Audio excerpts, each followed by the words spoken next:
How's it going today, guys? Trucks and Water here, and it's been a little bit of a while since I've done a truck review, but this one is a very special truck, of course, around the Knoxville area.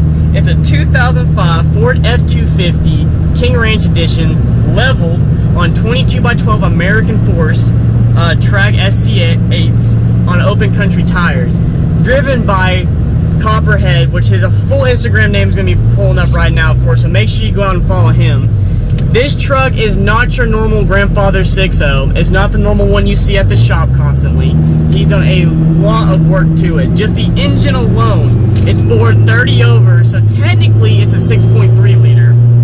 It's got 205 by 100 injectors, an S369 SXE non-VGT turbo, so this thing will roll cold like no tomorrow. So if you're one of those boys that just wants to roll cold, get the turbo set up on this one. Stage 3 cam, stage 3 push rods, 5K gov springs in it, so it will rev out and scream.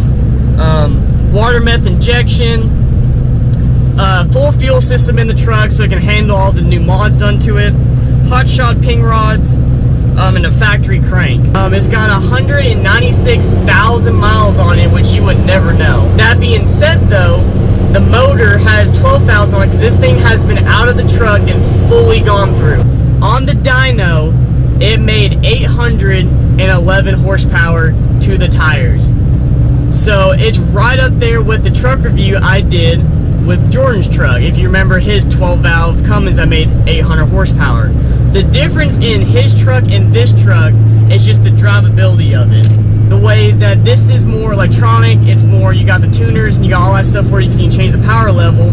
So if you don't want 811 horsepower, you won't get 811 horsepower. Where Jordan's truck, you get 800 no matter if you're on it or if you're not on it. It doesn't matter, you have that much horsepower. Driving it right now, since I've driven other 6.0s in the past, it drives like a normal 6.0 pretty much. It does have a little bit more of a spool up to it than a normal 6.0, but at the same time, you can hear that turbo really kick in too. Before Copperhead owned it, the truck was driven hard kind of, and they blew the 6.0 out of it. Yes, leave your comments and jokes down in the comments. We all know it's a 6.0 or 6 below, but that's when they fully yanked out this motor and completely went through it and made it a 6.3 liter. A lot of the 6.0 guys are going to that 6.3 liter due to the fact you have a little bit bigger displacement, so you can throw a lot more mods to it. Because the factory 6.0, when you build them, until you really doing cam, push rods, you know, crank, a whole 9 yards, they're good to about 800. These 6.3s are pretty much the sky's the limit on these, because you're pretty much building the engine at that point. Like right now, we're cruising into this little farm in town, and I'm doing about 35, and you would never know it's a built truck. I mean, yes, you can hear more of an exhaust tune, more of a turbo whistle to it, but other than that, you would not know this thing's pushing 811 rear wheel horsepower. Like right now, this Nissan is riding my butt, and if I wanted to, I could black smoke the crap out of them, but I am not one of those guys, so I'm not going to do that.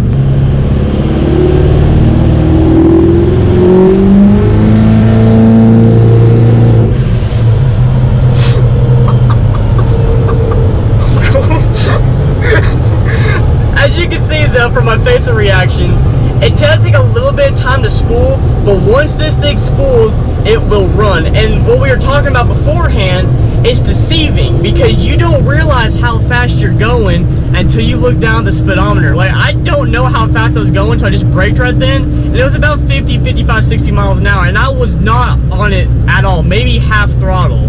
So this thing at full blow, it's a scary truck, but it's also pretty drivable. I'm not worried about losing control of the vehicle. I'm not worried about really like scaring people or anything. Like, it's just the way this thing's set up, it's just until you get on it, then it really goes. The interior on it is a typical King Ranch. You've got the bucket seats, center console, and then of course the bench back seats with this nice like saddle type leather on it that all the King Ranches are known for. That this truck originally actually had the bucket seats in the back when Ford did that option, and he switched it out to a bench seat, which is, I mean, it just kind of depends on your personal preference. There's nothing really yes and no. I mean, it's just one of those things. But I mean, just the feel of this truck is great. It's tight, it doesn't wander all over the road. The truck rides fantastic. I could daily drive this truck every day and have no problem with it. It does have the track bars in the back, and that's a must, guys, when you build these trucks. Any kind of diesel whatsoever, if you're pushing a lot of horsepower through it, you want to make sure they can handle that horsepower, or you rip drive shafts out, you'll rip the rear end out of this truck, and this truck will do it. Just trust me on that one, this truck will do it. Of course, you got the black cargo cover in the back, makes it look very sleek.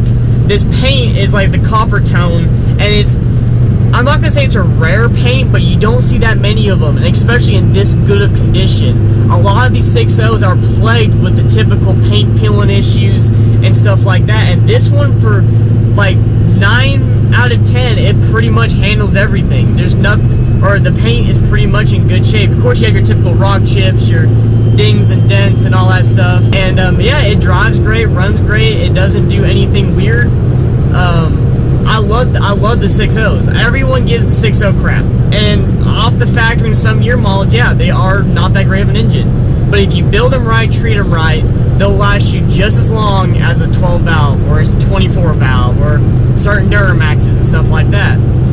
The issue you get into these 6.0s is that what I found out is how you treat them. If you dog them, if you, of course, the teenage mod, you buy one, just throw a tuner on it and put it on race tune just so you can be cool in front of your buddies, you're gonna have issues out of these trucks. It's just the nature of the beast. But if you build them right, and yes, you have to sink money in these trucks to build them right, which that's every diesel when you build them, they will run fantastic. There's no issues out of them. But I mean, of course, knock on truck, anything can happen to a diesel. Doesn't matter, Dodge, Chevy, Ford, does not matter whatsoever. Any diesel truck will have its issues. It's just the nature of the beast with these trucks, unfortunately. Now we're gonna get to some clips of him getting on it and stuff, because I do not want to get on this truck, because A, driving Jordan's 800 horse 12 valve and me being put sideways scared the living dog crap out of me, and B, he knows how to run this truck well. So we're gonna get to clips of that.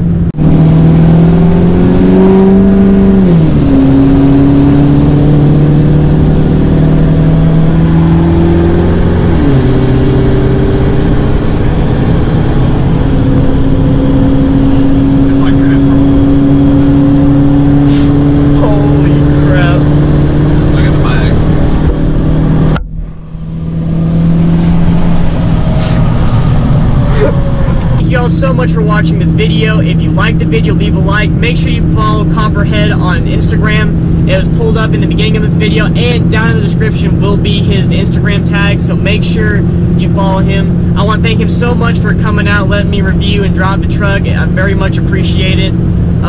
Comment down below what you think of these 6.0. Do you like them? Do you not like them?